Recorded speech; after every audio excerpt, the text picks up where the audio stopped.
Welcome to Within You, a podcast that explores the unknown, the liminal space, as you navigate between now and what's next. Yo soy Vivian Carrasco. I am a wisdom teacher and mindset mentor, your transformational guide, your guide to transformation. I am based in Funky Town, which is Fort Worth, Texas. And today I have the absolute delight to be in conversation with Peggy Freeh. Peggy, it is so great to loop back and reconnect with you after all these years. Oh, it's so nice to be here, Vivian. I'm so excited to talk with you today. I love daily practice, and our last conversation was just amazing. So this is wonderful. Yay, it was. And I actually have it linked in my website, so I'll add that to the show notes for everyone to listen to. I reached out to you for an interview and to be in conversation because first, I'm delighted that we've stayed friends. And so we've been connected on Facebook since that interview. But you mentioned in a post that you're feeling for the hits and you're not sure where this is even going. So you did 60 interviews over a period of time. Tell me what's happening now. So what's happening now is, as an adult, I've loved daily practice, meditation, yoga, journaling, all of it. And I've constantly been on this journey of playing and experimenting and trying and combining. And in 2014 and 2015, I was inspired to do a podcast, and I interviewed 60 people on the podcast. And for some reason, I kind of lost all my energy for it, and I just put it to the side. But I'd always had this idea that I learned so much from talking to all those people. And I just kept returning to this idea that I had things to share. And I just decided I want to start sharing them. So that post on my Facebook page, I said, okay, everybody, I kept trying to figure out what all the right things were that I learned. And that just didn't work. The more I tried to figure that out, the less, I just shut down. So instead, I just have started posting on my personal Facebook page things that I've learned, or ideas that I talked about, or examples that I've learned from people. So I have this vision that I want to share this information that I gleaned, and all this wisdom and insight and just amazingness from all these people that I talk to. And I don't know what that's going to look like. I don't know if it's going to be a book, if I'm going to go back to the podcast, if it's going to be a course, if it's going to be a talk. I really don't know. And the more I tried to figure it out, the more I got shut down. So I'm just starting, and I'm posting when I feel inspired, and I'm talking to you, and I'm just going to see how it unfolds now. That pulls at every single heartstring that I have, because that is what I've experienced, and in over the last 6 years have had conversations with folks about that. You get to a place where you just don't know, and it can shut you down. You said that you're just going to start and figuring it out along the way. First, I want to just congratulate you, like hug you, just give you all of the affirmations in every way possible for getting to that commitment point, that decision point. And what I really want to hear from you is how you got there, because that is a huge leap. It's a big jump. And hearing your experience, I think, is going to be very insightful for all of us that go through that transformation. When we get stuck, we don't know what to do or what it's going to look like, and it stops us in our tracks. So thank you so much for that, Vivian. It's making me teary, actually. So it's been a very emotional journey, because I was clear the whole time that there were things to share here. And I just kept frustrating myself. The more I tried to force it, the less it worked. So getting to that point of letting go and just starting, and not needing to know where it was going to go or how it was going to turn out. Or, I kept trying to figure out all the answers so that when someone asked me to be on their podcast, I'd already know what to say and how to say it. So I said yes to you because I just want to show up and start talking, because I'm so clear of the value of the insights I got from these people. And there's so many people who want to have a daily practice, and they try and it doesn't work, and they get frustrated and they quit. And I know how life transforming it can be. And I have to find a way to do this. And it means I have to give up knowing anything. The phrase that I keep using is, here goes nothing. Ooh. So I actually learned to horse whisper. So do you know what that is? I absolutely do. Yes. So let me explain it. So what it is, you go into what's called a round pen, which is exactly what it sounds like. It's a big pen that's round, and you're with a horse, and you're trying to get the horse to follow you. And I went to a class to learn how to do this. And the way they structured this class is the woman who was teaching it went out and did it once, and she gave no explanation. She just said, watch me do this. We're like, well, watching. Okay. And then she said, I want you to do what you just saw me do. So that was the whole instruction the first time we tried it. I'm like, okay. So I remember standing there. They were taking one horse out, bringing another horse in for me to interact with. And I'm just standing there like, here goes nothing. There's nothing at stake. There's nothing at risk. I don't need to know how to do this. I'm just going to show up and be present and do what seems right in the moment. That's an insight. That's a jewel that I really want to just put a marker on and like stamp for everyone to rewind and listen to. Because you mentioned risk, and oftentimes the risk of failing or the risk of losing or that risk keeps us from something. So I love how you went back to an experience where you knew you were learning something new and you remembered how you addressed it, right? Yes. Here goes nothing. That is awesome. The other thing that is awesome about that, Peggy, is because you and I both believe, I know from your writings and I know from talking to you and from listening to your podcast, that you believe the same thing that I do, that these things become personal for us. No one can give us the right answer because there's no right answer except what is right for us. Do you believe that? Is that what you agree with? Yeah. Absolutely. So much of the wisdom that I got talking with people was they had to create their own practice. And sometimes that meant learning a practice, but there was always a process of making it their own. So a lot of people said, I was taught the practice this way, but I do it like this other way. And that's what works for me. Oh, so delicious. Again, because one of the things that you and I probably haven't caught up on, because I'm barely figuring it out myself, the inspiration was given in 2014. 2013 was actually Love Being Human. And over a period of time since then, I really come to learn and understand what that is. And it is love first and self-discovery with compassion. Being is an embodied practice. But the particulars about that for me is that it is specific to you and your season. And that's what I teach, and that's what I promote, and that's what I propagate, and that's what I just want to hone in for people listening. It is going to be different. It doesn't have to follow a rule book. It doesn't have to follow the instructions. I love that you also got that from the people you interviewed. Absolutely. Everyone, even, some people I talk to have the same practice if you were looking at them, for 30 years, like transcendental meditation. But even in one single practice, there is always an evolution. So sometimes it's in the evolution of how they do it or how they experience it. But more often than not, people have an evolution of what they do, of how they do it. There's so much to think about to have a really alive practice, that you have to be tuned in and checking in with yourself and saying, does this need to change? One of my favorite things that you shared, Vivian, when I interviewed you about your practice was you were doing a practice called Sit Spot, which is you go out and you sit in nature in the morning and you really tune into that. And you were saying that practice still works great for me, but I feel another practice coming. Even though this practice works great, I'm being called to let it go and let something new come in. And I love that because it shows that if we're really in tune, we can sense when our seasons change. I like that word that you used, that we have different seasons of practice. So even if it looks the same, there is that evolution that everyone experiences over time. Oh my goodness. Thank you for mirroring that back, because everything I do is now anchored in seasons and being seasonal and following your rhythm. So it was nice to hear that from you, because I didn't remember that I shared that exactly that way. How awesome. This idea of being alive and being in the moment, it is actually, if we were able to touch that, to feel that, to taste that, I believe that it would open and empower us in such a beautiful way. Yes, exactly. The three things that I see in all practices is there's first that just being more aware and being more present. And, it's so easy in our day just to get caught up in the flow of events and the people around us and the things that we have to do. And so really such a key part of practice is that coming into the present moment and just finding where are the constrictions that are happening in our thoughts, in our bodies, in our emotions. Where are those places of tightness that we can let go and allow more energy to flow in our lives? And then really the third part that I see with practice is coming more in alignment with ourselves. Who am I truly and what is really important to me?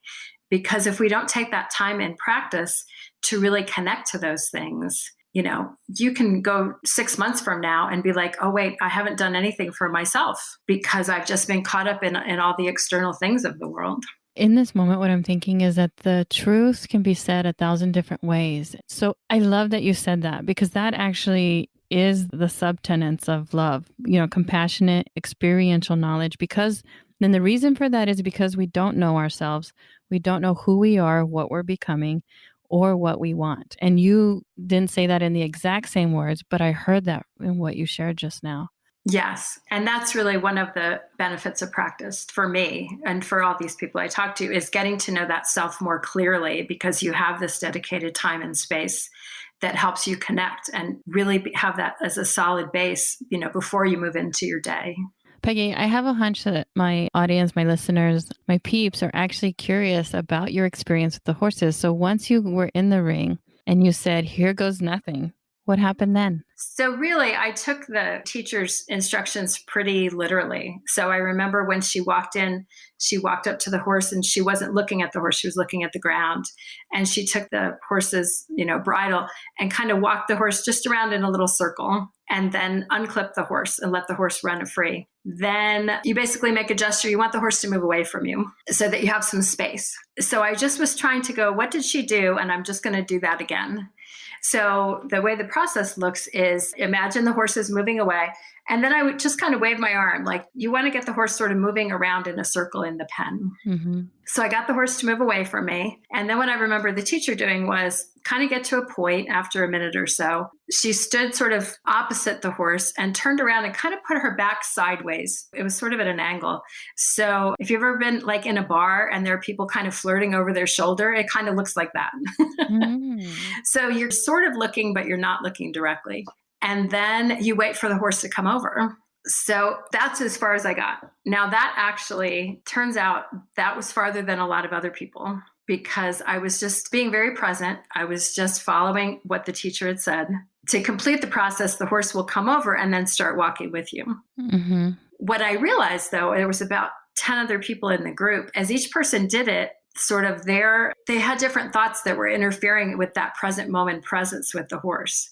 So some of them were thinking things like, I want the horse to like me. Mm. So they went over and spent time petting the horse. The way the process works, it doesn't really matter if the horse likes you. It's more about, are you just being fully present in the moment and connecting with the horse and trying to earn the horse's trust. Mm-hmm. So my experience actually was pretty successful in that I was able to just be in that present moment Mm-hmm. with the horse and just try and build that relationship. I wasn't thinking all these other things about what I needed to do or how it was supposed to go or any of that. What that brings to mind for me is the difference. I talk a lot about the difference between power and force. Mm-hmm. And I don't know a lot about horses, and I've only had a couple of experiences with horses in the round pen. My first one was in 2016.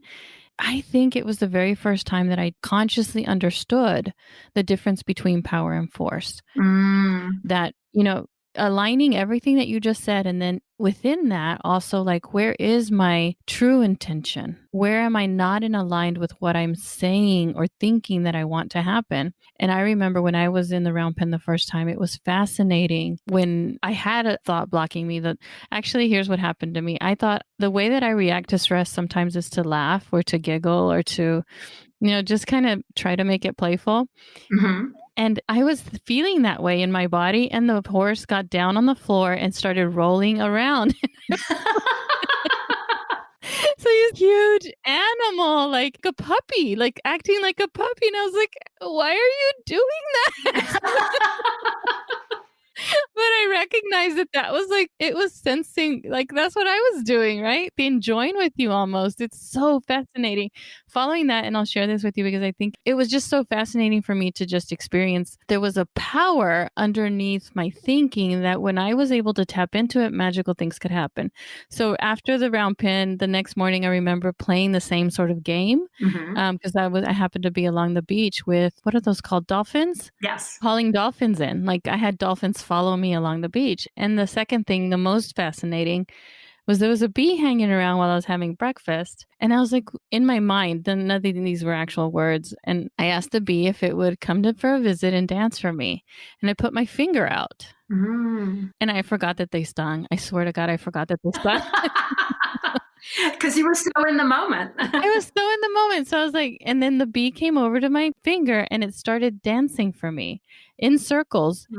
It did it for so long that I was able to bring out my phone, because when I realized what was happening, I was like, I won't even believe myself you know, and I recorded it. And that was, another experience of how much almost like what can happen when we get past those thoughts that are blocking us, what we truly want to happen. Yes, absolutely. Oh my goodness. To really clear your mind and be clear about what your intention is, and what you want in that moment. And like you said, it's not a forcing thing. You're not going to force the bee to dance for you. No, embodied practice, because it is the central tenet to everything that I teach now, is what helps us train ourselves to get there. Would you agree? Yes. Yay. Now, the other thing that's interesting for me since the last time we talked about practices, because I've like knee deep in them now, right, is that I try to help people expand what they think of as a practice. Walking, dancing, washing dishes. I'm like, anything you do can be a practice. It can be a wholly inspired action as long as you're fully present in it. What's your opinion? So I absolutely believe that. The 60 people I talked to, they mentioned over 100 practices that they did. And every time I would interview someone else, there'd be a new practice. So I never ran out of learning about new practices.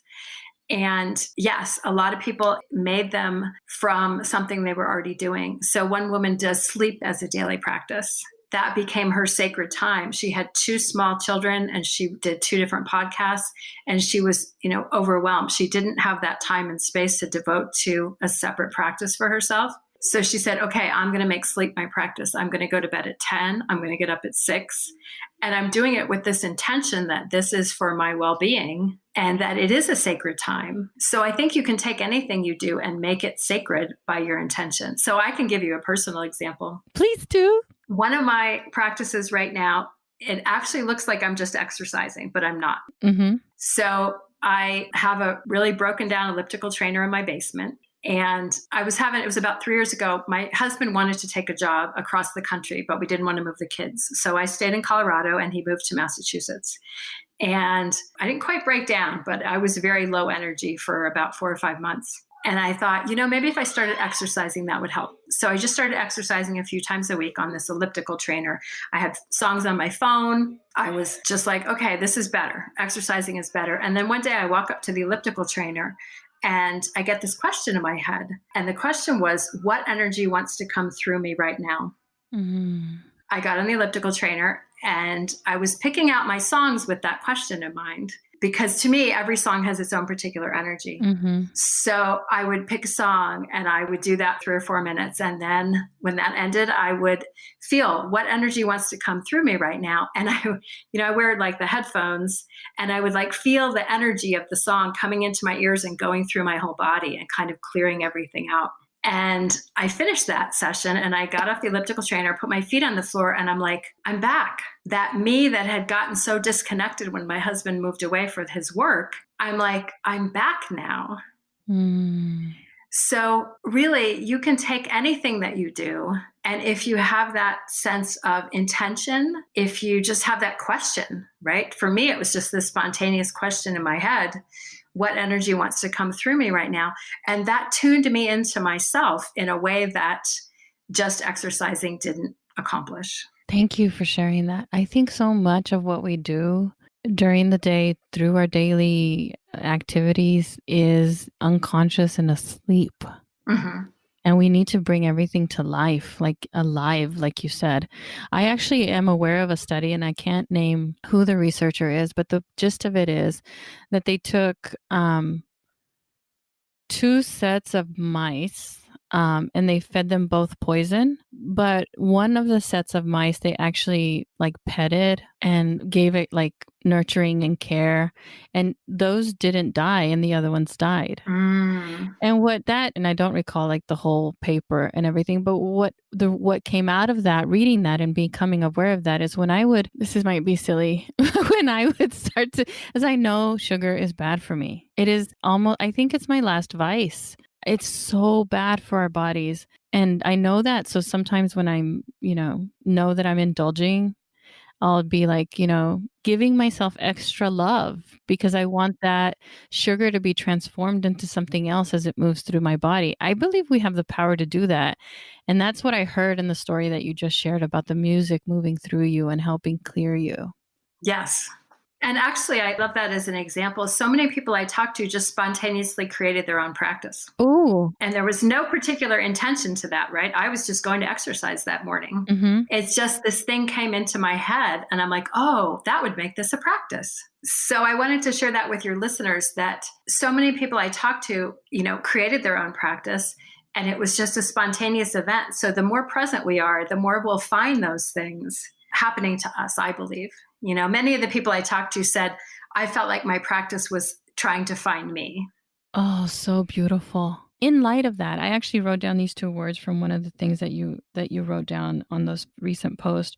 The word strong resonance. The people that you interviewed said that it had a strong resonance with them. Can you tell me more about that? Yes. So another thing I wasn't looking for in these interviews, but a pattern that I found was everyone I talked to I would ask them to tell me their story, and they would take me to a very particular moment in time where they felt a very strong resonance with their practice. So what that looked like is they heard someone talking about the work they did on a podcast, and they said, oh, I really want to study with that person. They're doing something I'm so excited about. Or someone who read about a practice, and just reading about the practice, they could feel that yes feeling in their body. It was a very strong, clear moment. The second time people found that moment is actually the first time they did the practice. So imagine a woman went to a Tai Chi class and she just started doing the movements and she started crying. Or another woman went to a yoga class and she went out to her car and she gets on her phone with her sister and she's crying and she says, I just know I have to do yoga. I just know I have to do yoga. So the third time the third time this hit would occur is sometimes pretty soon after they started, they would have an experience that their experience had changed. So, for example, one woman went to a meditation retreat that was a week long. She went back to her hotel room and she looked out at the trees and they were moving and they looked completely different to her. Mm. So what I found with all these people is they had a very strong bodily sense, like you're saying, this physical sense of, oh, this is different. Mm-hmm. This is important. I really want more of this. So the thing to compare that to is some of the people I talked to had tried many, many practices before they got to that one that had the resonance. So they did some meditation, they did some journaling, but they were all kind of lukewarm experiences. So when they got to this one where they had a big experience, they really knew it. Beautiful. Well, feeling for the hits really resonated with me because the first question, what I've heard from that is that everyone felt it and it felt different, but everyone felt it differently. Yes.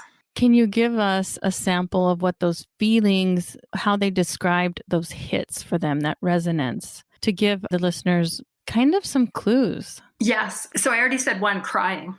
Mm-hmm. People will just start crying. So sometimes it's, that external. Other times it's just this sense of yes. So an intense interest in something, or if you've ever felt really drawn to something, or, ooh, I really want to do that. I'm really excited about that. So that excitement and that intensity, and you may not even know why, right? It may not even make sense, but there's a sense of feeling drawn to something is probably the best way to describe that. And then there can also be, I guess I don't have a good way to categorize all these, but I can just give you some more examples. So another woman was very depressed. She was functioning, she was going into work, and someone at work gave her the book Yoga for Depression. So she said, okay, I'll try a yoga class. And she went to the yoga class and it was an hour long. She got off the mat and she said, oh my God, for that hour, I was not depressed. Mm-hmm. It was that strong of a resonance. Or another woman who started chanting and her body just started vibrating as she was starting the chanting. So there's these people mentioned very, very strong experiences of feeling different, of feeling interested, of feeling kind of compelled. There was feeling pulled. That's probably a better expression. Really feeling pulled. I really, really, really want to do this. And what I want to underline and underscore and really highlight for everyone is you don't have to figure out why you're interested. You don't have to figure out why it feels good. You just have to keep doing what feels good. Absolutely. And you don't have to know where it's going to take you. In fact, many people have that insight. They're like, I know I want to go to this place. I don't even know where the place is. I don't even know where it's taking me. I just know that I want to go. Ooh, tell me more about that. We get this idea, we talk about goals and I want to get to this place. So we think we have to know what that end point is. And what I heard a lot from these people with daily practice is they just know they wanted to start on this journey. Mm-hmm. And they didn't really know what it was going to do for them, like how they were going to end up different. But they just trusted that feeling, that excitement, that feeling drawn or feeling pulled to it. That was the sign that that was the direction for them to go. And they didn't really know what was going to happen. And really, when they got to the end of the journey, you know, at least the point when I was speaking to them, I don't think it was the end of the journey, but they got so much out of it that they couldn't even imagine when they started. Wow. A lot of people will talk about goals. And sometimes a daily practice is a place where maybe you don't need to have quite the goal because you don't know where it's going to go. You just need to follow that piece bit by bit and trust that if you're following that thing that excites you, it's going to take you wherever you need to go. That's another thing people said is they trusted that their practice was doing what they needed. Mm-hmm. And they didn't have to know why. And they didn't have to know how it was going to happen. That they could let all that go and just focus on the practice. That is so beautiful. I talk at length about how I think SMART goals are stupid. Mm-hmm. And I have actually coined a different acronym that's mine, MINE, Mm-hmm. and I won't go into it, but the big key that you're talking about is I want folks to, instead of thinking as a goal as like getting to that island if I'm on a boat, as something that's going to guide me from now on, like that shining, like a North Star that you're going to continue to follow no matter what, because there's not an end to our journey, like you said earlier. And these milestones, in a way, can trip us up and take us away from what's really true for us. Yes. To keep that moment awareness of where to go next. So, but in our culture, it's tough Yes. to, change our mind or to change our direction. Yes, I so agree with that. You know, especially with daily practice, there's sort of this stereotypical thing is you're going to find one thing and you're going to do it the same way every day. And one thing I noticed gender wise, because I mostly interviewed women, but there were some men, the men much more followed that model. Mm. They did journaling, or they used something like piano or guitar or meditation, and they had kind of the one thing that they did every day. Women really had this amazing ability, and I talked to so many women who had this, where the practice itself was very creative. It was very self-constructed. So a lot of women had a variation of this practice. They would get up in the morning and make coffee or tea, and they would go to a special chair, and they would have things there that inspired them, books or journals or cards that they like to pull, or music or candles. And every morning they would create their own personal practice. So maybe they felt like journaling, maybe they felt like meditating, maybe they felt like sitting and looking out the window. It was all about this, I'm just going to tune into myself and pick what feels the most wonderful and the most delicious and the most inspired today. And I think I would love for more people to have a sense of excitement for them, that you don't have to get a formula from someone. You can absolutely create your own practice. You know, you can take pieces from other people and make it your own, or you can just create exactly what you want. This is about what's joyful and satisfying and fulfilling to you. We tend to look at practices. It has to be hard. It has to be challenging. I have to be stretching my bound. It has to be like difficult if it's going to do anything. No. It can be joyful. It can be inspired. It can just fill you up. And it can be something completely made up on your own. And I would encourage anyone listening to make something up that feels good, just to try something that they think would be interesting. Yes. Whatever it is, in any way. Yes. And it can just start with that cup of coffee or tea. You can it's because a lot of people mentioned that actually, which was interesting. I never considered that part of my morning practice, but that's pretty true. That's the first thing I do every morning is make some coffee. And it brings me back to what we said about anything that we do, us being more present to it, more aligned with it, and just letting it come alive. Yes. So that it can enrich us. So one of the things that I'm curious about is timing. How long did people stick to practices? I know for me, the seasons varied. There really wasn't a pattern to my personal experience. I could probably say that they followed the seasons of the year, but that might not be true. What did you find in the interviews as far as that? The amount of time people would stay with one practice before moving on to another, varied widely. It was, typically maybe a couple years. It also could be a format where they studied one kind of yoga for a couple years, and then they wanted to study a different kind of yoga for a couple years. And then they really got into the yoga breath work. So probably a couple of years is typical, but some might be shorter or some might be longer. It's very much following that inner flow of where is my energy going and my interest. Because I think sometimes there's sort of this, if I quit this practice, I'm not being dedicated, right? There's this idea that, well, if I was a real serious yoga student, I would never quit yoga, right? I would always do it. And that's really not what I see. What I see is it's always this dedication to your well-being. And for you to tune in right now and say, what does my well-being need right now? Because maybe it's not yoga anymore. Maybe it's something else. Yes. So I want people not to feel ashamed of quitting a practice. I think there's people can get a lot of shame around that.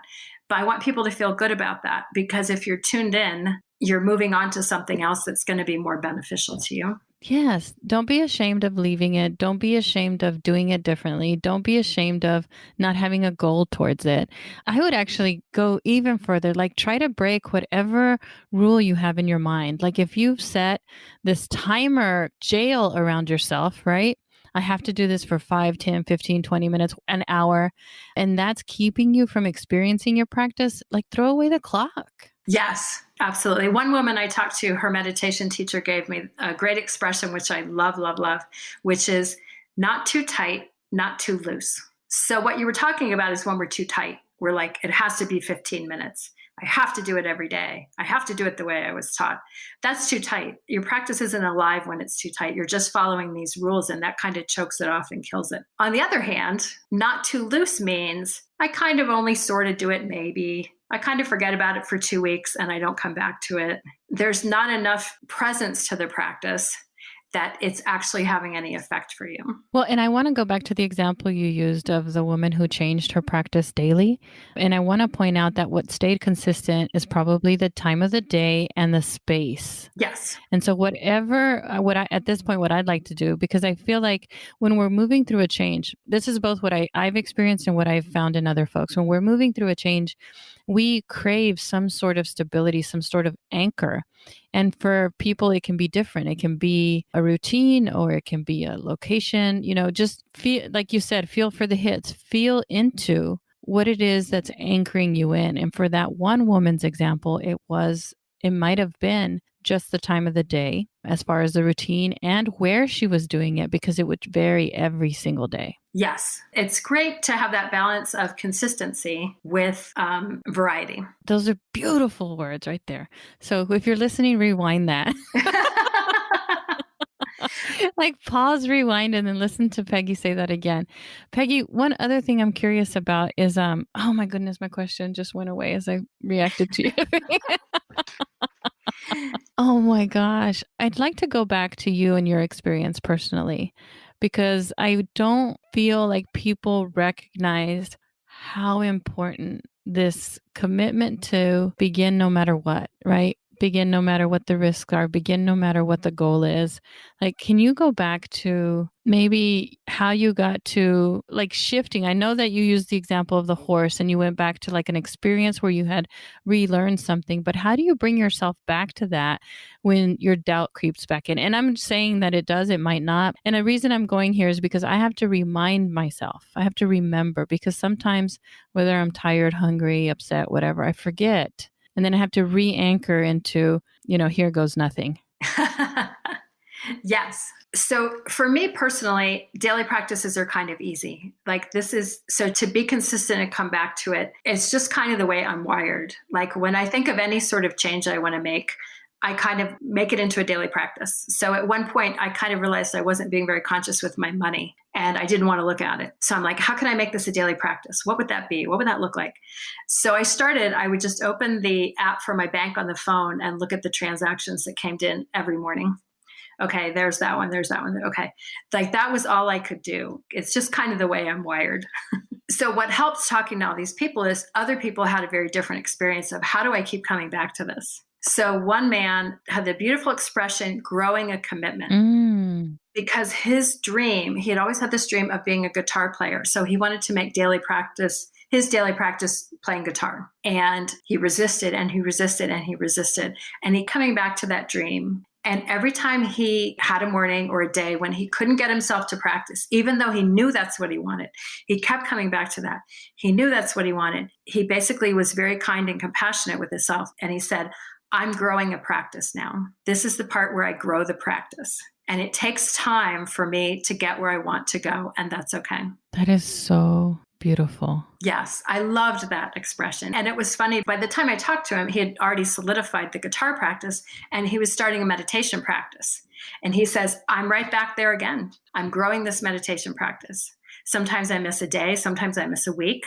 I'm okay with it. I know that this is the part where I'm growing the practice. And I still know that I want to do it. I'm still turned and facing in that direction, even if on a particular day I'm not actually doing the practice. It was so compassionate. It was so kind. It was such a wonderful perspective to keep yourself, you're facing the way you want to go, and you just didn't take the step today, but you're still going in the direction, you're facing the way you want to go.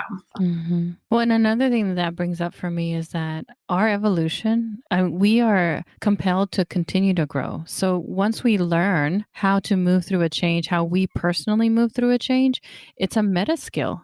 Yes, absolutely. And with the world changing so much, I think it's going to become one of the most critical skills as we move forward. Yuval Harari, who wrote 21 Lessons for the 21st Century or something like that, talks about this skill as like reinventing ourselves, that we have in the past formulated our identities like foundations of a house. And we actually have to learn, what he recommends is that we learn to form them and then they become tents so that we can pack them up and move them around.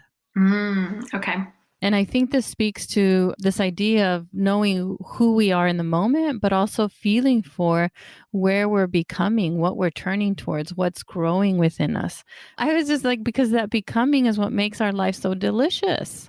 It's scary and delicious at the same time. Yes. And we don't always know where it's taking us. But if we're really tuned in, we can find the direction that we want to start going. Yeah. And this tuning in, that's a skill in itself. Yes, absolutely. That's, people will ask me, I talk about daily practices and they're like, how do I get more consistent? And I'm like, really what I noticed in everyone is being more and more sensitive to their experience. That was the universal thing that happened with people as they did more and more daily practice. They became more aware of what they were feeling in the moment and how their body was feeling and what thoughts were constricting them and what really was the right, the true choices for them.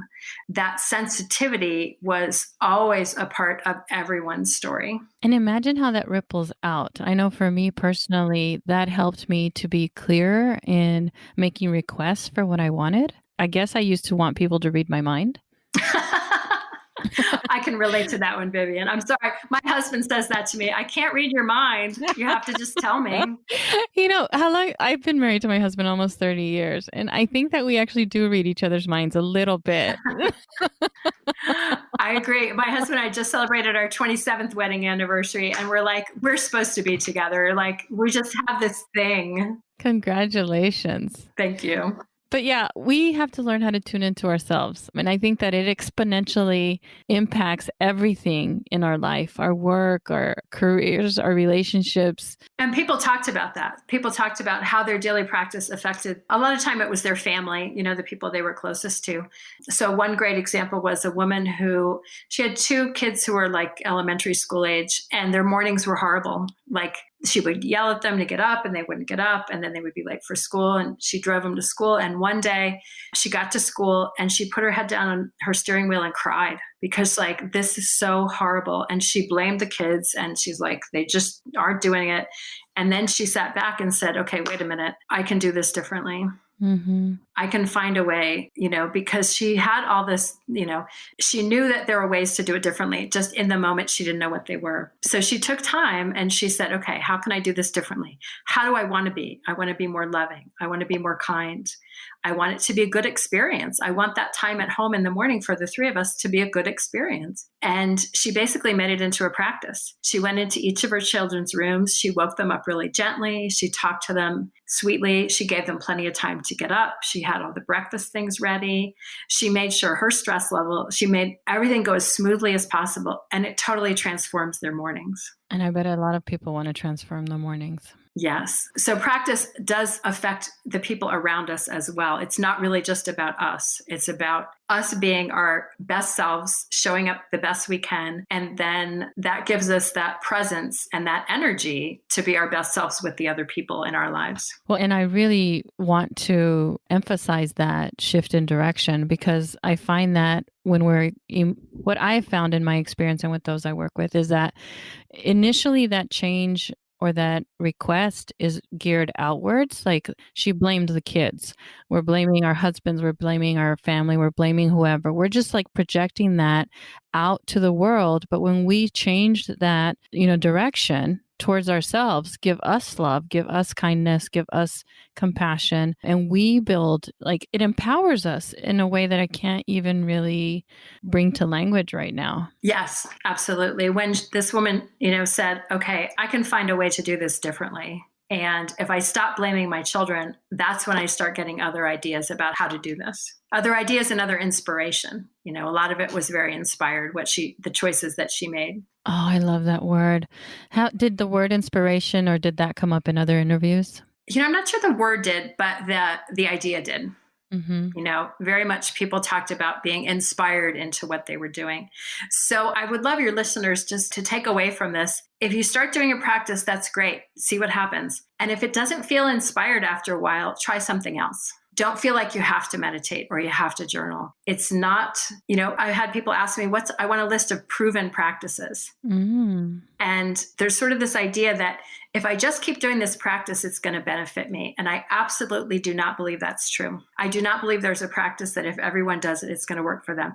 It's so much more personal about who you are and what is right for you right now. So I would rather see people doing a new practice every month until they find that one that gives them that hit. I mean, I can tell you my story. There's a practice called the Work of Byron Katie. Are you familiar with that, Vivian? You are. Okay.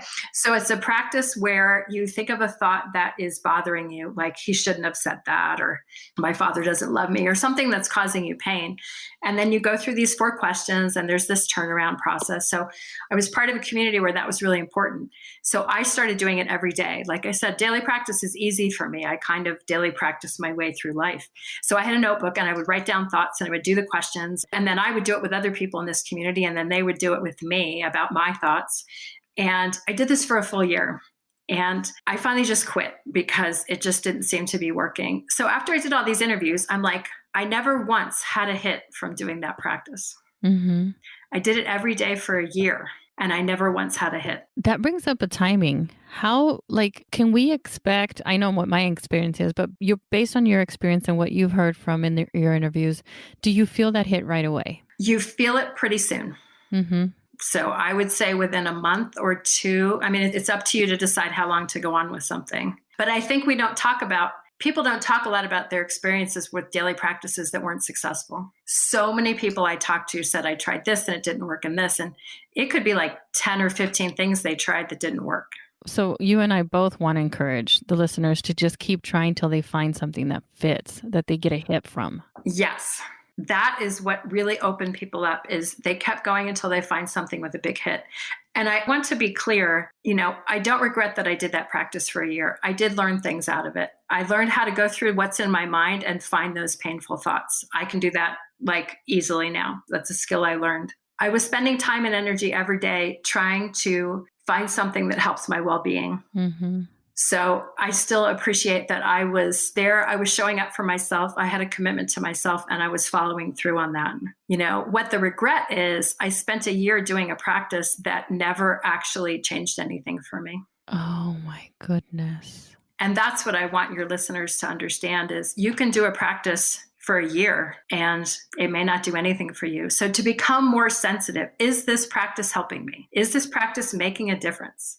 Did I actually feel different because I'm doing this practice? And if someone's stuck there, what I feel like a lot of folks are here and they could talk themselves into keeping it because for whatever reason.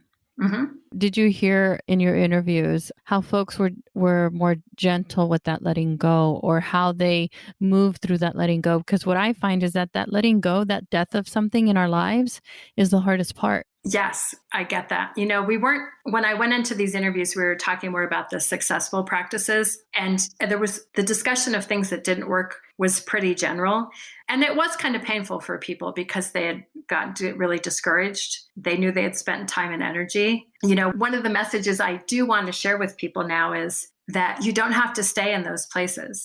And that letting go is kind of like dating a guy that's like kind of okay. And then you're like, do I want to keep dating this guy that's like, okay, or do I want to let that go and move on to something else? We actually have there's a thing because we're human that makes that hard. And I can't think of it, whether it's, oh my goodness, is it sunk cost or there's a psychology around it that actually makes it difficult. So I want to loop back to your point that we are building skills in being better humans. And an embodied practice really kind of gives us gifts all the way around. Yes, absolutely. So I don't regret that you're doing the work. I think one of the reasons I did all this and sort of put it aside for 5 years, it's given me a different perspective when I come back and talk about it now. Ooh, say more about that. So the idea that to let go of a practice actually could be the most positive thing you can do. That the practices that have the biggest benefit for me, because now I can look, through my whole history of daily practice, there was never a hit for the work. I've never had a hit for meditation. So meditation is the number one practice that people tell me worked for them. And there's a consistent minority of people who say, I've tried meditation a lot and it doesn't work for me. And one woman was in a meditation community and meditated for 15 years. And she's like, I don't think that really did anything for me. So that blew me away. And that's the sadness, right? Is that there's something out there that's your tool, your specific, catered, unique tool that's going to help you change. And if you're not willing to let something go that isn't feeling like giving you that hit, that's just the language we're using in the moment, you're not experiencing that change or that transformation. Right. And that's what you're risking. 15 years. Wow. And like, oh, wow, that really didn't do much for me. Wow. So I do understand. Yeah. And I'm familiar with that psychology of, letting things go can be difficult. I want to draw your listeners' attention to, but there can be so much more. These stories were so powerful of what people experienced. So maybe that's going to make it easier for them to let go of, if it's meditation or journaling. Journaling was another one I never had a hit for. So interesting. And those are the, in quotes, popular ones, aren't they? Yes.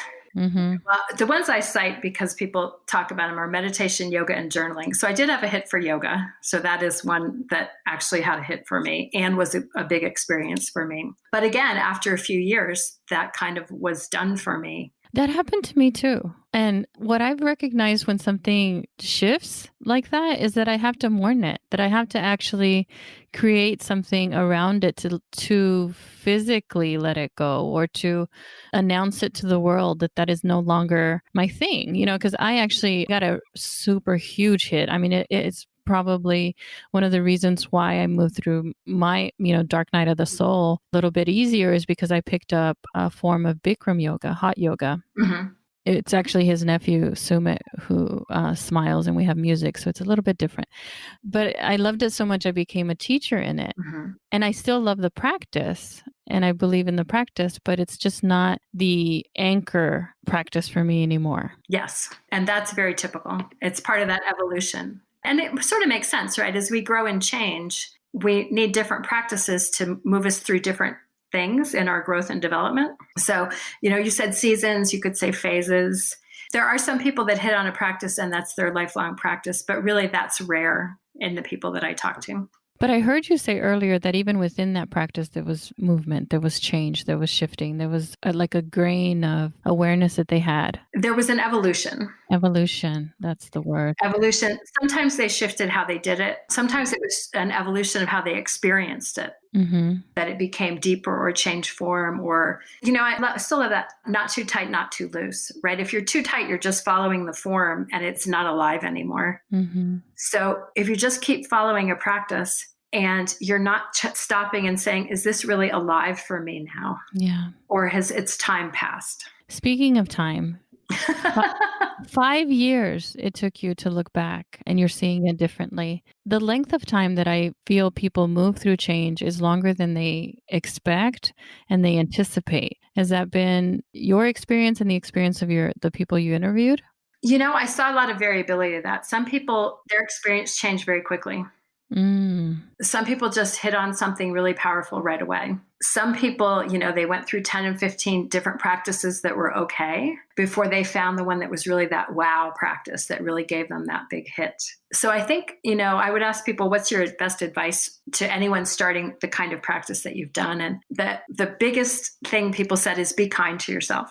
Oh. And just let yourself start small and let yourself go in the way that feels right to you and make it your own. Make it work for you.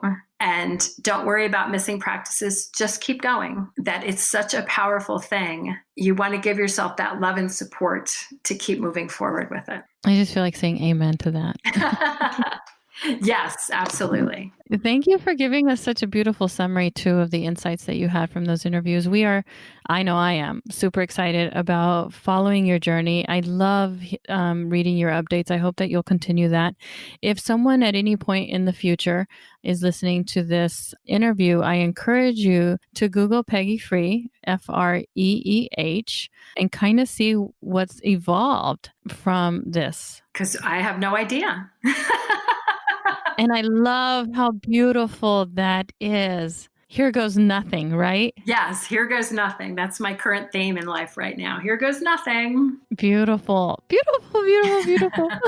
Peggy, I've so enjoyed this conversation. Thank you so much for joining us. Yes, it's been wonderful. I've loved it. And I hope your listeners, reach out if they are interested in finding out more. Beautiful, beautiful, beautiful. So, and if this is your first time to the Within You podcast and you are not connected to me personally, Vivian Carrasco, I have a website, viviancarrasco.com, because you could have found me anywhere in the world with these podcast things. Absolutely. Absolutely. Somewhere on that webpage, there's a button that says yes, please. And the reason that I have the yes is that you're making a commitment. You're making a decision to shift your direction. And please, because it is a form of prayer, in my opinion. So find a button, put in your email, your name, if that's interesting to you. If not, I hope to hear you back on the next Within You podcast episode.